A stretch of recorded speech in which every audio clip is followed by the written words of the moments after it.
Level संदर्भात जे काही तालुक्यातून ग्रामस्थांकडून आणि ग्रामपंचायतीकडून जे काही फीडबॅक येत आहे त्याचा थोडासा आपण जर एकत्रित विचार केला तर साहेबांनी आपण सांगितलं लूप होल्स आहेत. लूप होल्स म्हणजे इन द सेन्स काय तर या स्कीमची सुरुवात कशी बाबा सर्वात प्रथम आपण काय शिकतो जल जीवनसाठी किंवा महत्वाचा सोर्स तो सोर्स कायमस्वरूपी महत्त्वाचा असावा म्हणजे तो विहीर खोदलेली असावी किंबहुना कुठल्या डॅममधनं तो कायमस्वरूपीचा पाणी पुरवठा असावा. हा झाला एक सोर्सचा प्रकार.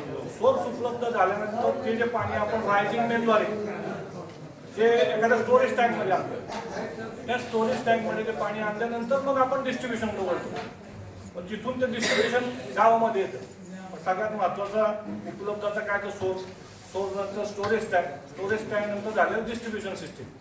मग तो डिस्ट्रीब्युशन सिस्टीम नंतर आता जो मागाशी कोणतरी मुद्दा मांडला की कनेक्शन संदर्भात ही वस्तुस्थिती आज बऱ्याच ग्रामपंचायतीच्या तक्रारी आहेत की काही ठिकाणी सोर्स सुद्धा तितकेसे भक्कम नाही आहे.